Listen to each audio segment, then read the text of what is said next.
Welcome to the podcast, Amazing Tales from Off and On Connecticut's Beaten Path. And I'm your host, Mike Allen. Have you ever lifted weights? In my much earlier years, I used to go to the gym and lift weights as part of my overall exercise regimen. And if I could regularly bench press more than 200 pounds, I was frankly pretty satisfied with myself. Well, the man we're going to be talking about today reportedly lifted more than 10 times that amount of weight, more than a ton, more than 2,000 pounds. Our guest today is Karen Britt, Vice President of the Voluntown, Connecticut Historical Society and a third-grade teacher in that town. She studied the history and legendary claims of perhaps that town's most famous resident, Farmer Elmer Bitgood, who was said at the time to be the strongest man in the world. Karen will be along in just a moment with that fascinating story. This week's trivia question: the odd and scary noises coming from the earth in eastern Connecticut were said to have been caused by this mythical object. What is that object? We'll stick around after the main program for the answer, because then you'll know the topic for next week's show. Amazing Tales from Off and On Connecticut's Beaten Path is brought to you by our sponsor, Yale New Haven Health. When people need the best quality health care, there's a reason they turn to Yale New Haven Health. In 1826, Yale New Haven Hospital became Connecticut's very first hospital. They were the first hospital in the U.S. to use chemotherapy. Yale New Haven was the first to introduce insulin pumps for diabetic patients, and they introduced the world's first intensive care unit for newborns. For more information about Yale New Haven Health, visit ynhhs.org. That's ynhhs.org. He was called the strongest man in the world in his day, and while there's no question he was unbelievably strong, there is some lingering doubt as to whether some of the more infamous stories surrounding Elmer Bitgood are entirely true, or maybe stretched just a bit, or maybe a lot. In the late 1800s, newspaper articles appeared nationwide describing his tremendous strength. Elmer lived on the family farm in the rural eastern Connecticut town of Voluntown. Today, the census counts just 2,500 residents in Voluntown. Well, Karen Britt is one of them, and she has a couple of important roles. She's vice president of the Voluntown Historical Society, and perhaps even more importantly, she's a teacher. She teaches third grade. Now, she has a great lesson plan that we're going to talk about, one that she uses with her students to try and help them understand the true confines between truth and maybe some stretched legendary stories, and these in particular about Elmer Bitgood.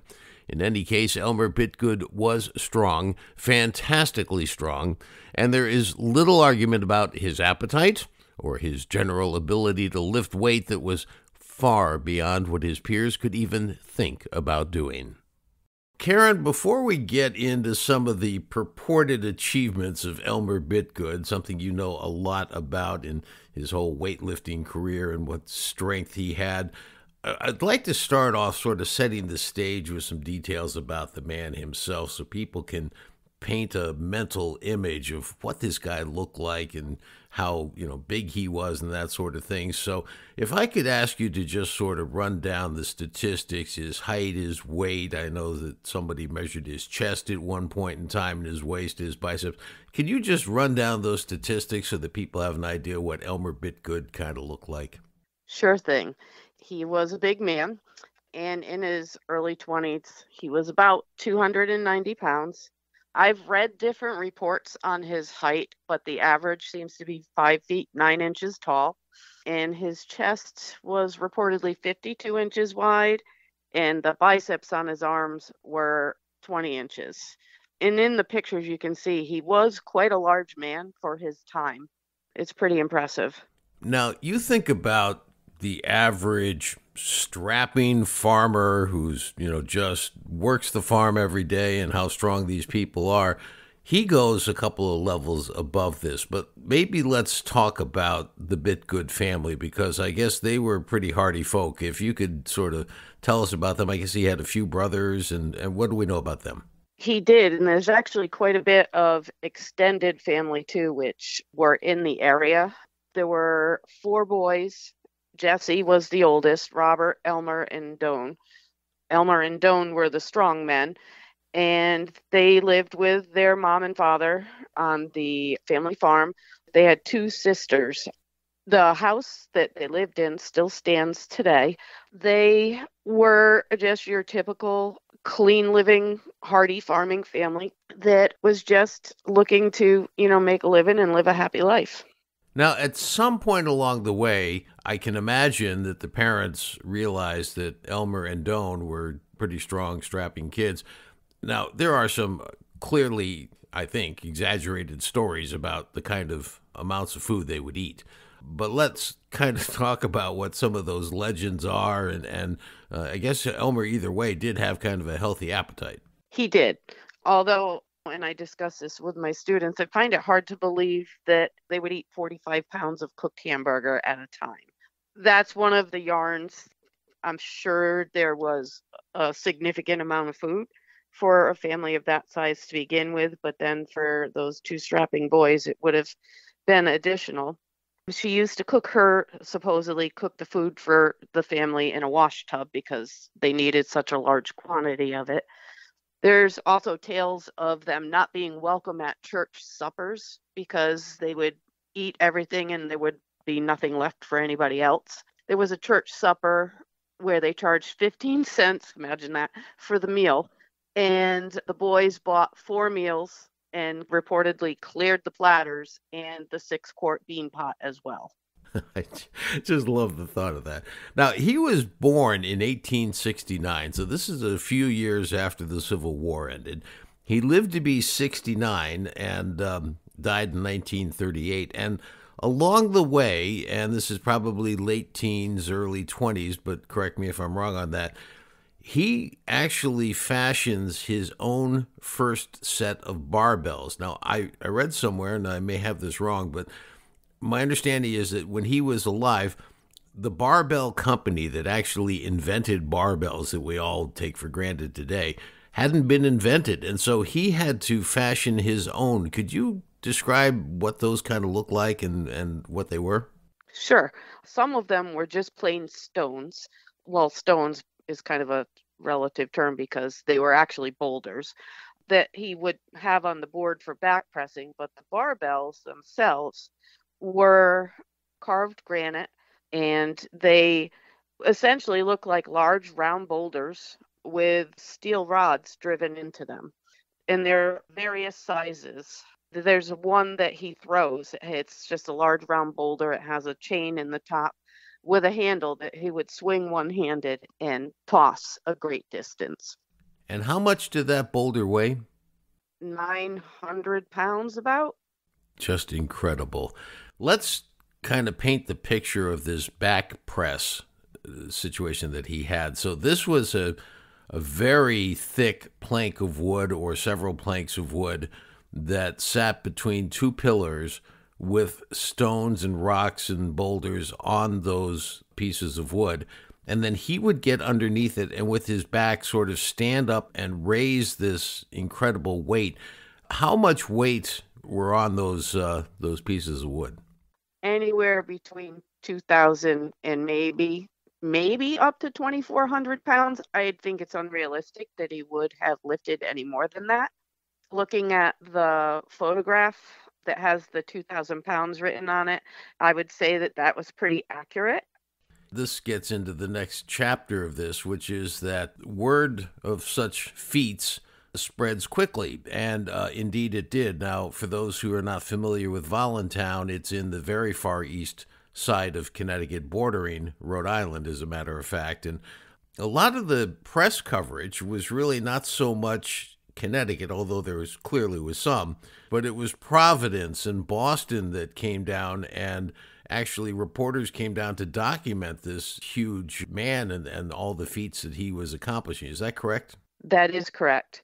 In fact, he was even challenged by many of the great physical creatures of the time or persons of the time that, there were weightlifters from Canada and other parts of the United States that supposedly contacted him to challenge him to see who was the strongest man. That's just phenomenal. And word, in fact, did go nationwide, correct? I mean, newspapers were writing about him across the country. Yes. He was a very humble man. He had been offered many times to weightlift for his own personal gain to make, a substantial amount of money, and he turned it down. Now, you have, and I got to take my hat off to you because as an elementary teacher, the way you set this up, you shared this with me, these essentially PowerPoint slides in a different format that show some of the exploits he was alleged to have done. And then you leave it to the students to sort of debate or challenge their own, imagination to say, do you think this is possible? And it's just a great lesson plan that you have. And I found myself drawn right in as I'm reading this going, gee, could he really have done this? And one of them that kind of stuck out in my mind was at an orchard, an apple orchard. They're picking all these apples. They put them in these wooden crates. Everybody has seen these. And then they put dozens and dozens of these crates on a horse-drawn wagon. And they weren't sure whether or not the horse could pull the wagon. So they'd have Elmer come over and pick up one corner of the wagon to see if he could lift it off the ground. And if he could, then it was okay for the horse. Have I said that correctly? Yes, that is correct. That is how the story goes. Apparently, this apple grower spoke with Yankee Magazine, and I have not delved very deeply into the Yankee Magazine archives because I would like to see if there is any actual record of that. But yes, that is what he supposedly did. I provided a picture on the slide of a wagon freighted with some type of produce. It looks like it could be apples. But I try and reason with the students that I don't know if I was a farmer or an apple orchard grower, I would know what my horses could carry. I mean, I would think maybe the first time, but I don't think his services would be needed every time. Exactly. The other story that is told, which I think is fascinating, and I would rather you tell it than me, is this one about the steam engine and getting it onto a platform. What was that story? So Elmer's father owned a sawmill.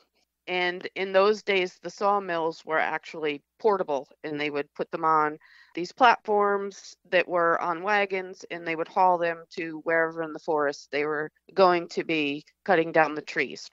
They were setting up this very sizable steam boiler, and supposedly they needed to raise the boiler to hook it onto the wagon.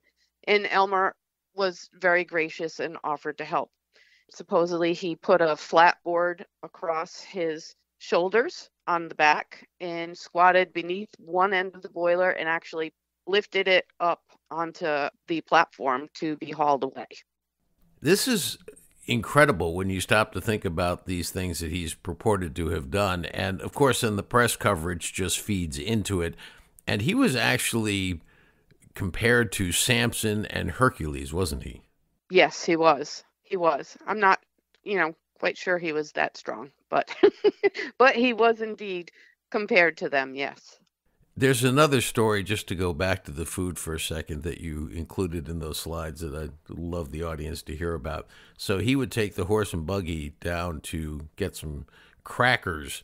Apparently had a pretty good appetite coming back. What can you tell us about that? So the story goes that they hooked up the horse and buggy and headed into Norwich for groceries. While they were there, they purchased a 55-gallon barrel of crackers and then proceeded to snack on it all the way home. And by the time they reached the family farm, the story says the barrel was empty. Is it really possible to consume that large a quantity of crackers? Is it possible that the true part of it is it was a 55-gallon barrel, but maybe they didn't eat all of them, but a significant amount of them? We try and get into where is the line between truth and legend. Now, as you said, he was contacted by weightlifters and strongmen from around, certainly North America, challenging him. He also, didn't he not receive offers from circuses and museums to sort of be displayed, and he could have made a lot of money doing that as well. But he didn't actually take them up on it. Yes, that is what I have heard. He was a very shy person, a very shy individual, and he was just kind of this gentle giant. And he was just interested in showing off his strength locally and being a good local guy. Now, he never married, from what I understand, and there's one other, I think, characteristic of his that bears repeating here, which was, did he fight anybody? The story, from what I understand, is he was such a gentle giant that he actually was challenged many times and refused to fight anybody because he didn't want to injure anybody. Now, he was very, very proud of his strength, but he never wanted to use it to harm anybody. So now here you are teaching students about a local legend in your town of Voluntown, and you have to come at it with a healthy dose of skepticism, I'm sure. But what is the take for Karen Britt on Elmer Bitgood? Is this all fact or some modicum of truth to it? I do believe that, as I said before, there is some truth in the tales, and I also think that there is a lot of embellishment in the tales, and it's up to us to kind of parse that out. Newspapers were not 100% in Elmer Bitgood's camp. In fact, one notable article questioned whether the famous picture Karen Britt referred to, the one with the number 2000 appearing under a large number of rocks, was accurately portraying the weight of those rocks in the picture. The writer pointed out that there was, frankly, no way to know for certain. Either way, there seems to be little question that this gentle giant from Voluntown was clearly a man of unbelievable, tremendous strength. We'll just never know for sure whether or not he was the strongest man alive in the world.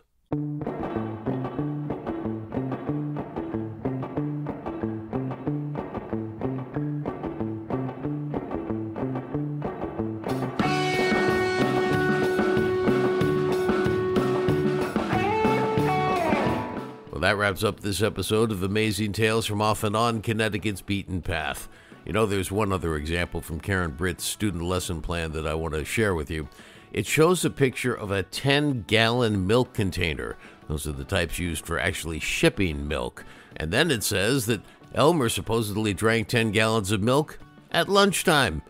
Well, as she said, that's for each of us to parse out for ourselves. I want to thank our guest for today's program, Karen Britt, Vice President of the Voluntown Historical Society and a third-grade teacher at the Voluntown Elementary School. The answer to this week's trivia question, well, the question was, the odd and scary noises coming from the earth in eastern Connecticut were said to have been caused by this mythical object. And what was that object? The answer is a carbuncle. Yeah, I didn't know what it was either. Well, it's part of the incredible legendary story involving the so-called Moodus noises, these mysterious noises that emanate from the ground in the village of Moodus in the town of East Hampton. Well, next week on Amazing Tales CT, we'll examine the history and the source of those noises. Amazing Tales from Off and On Connecticut's Beaten Path is a production of True North Associates, LLC. This is Mike Allen. Be safe and please stay healthy.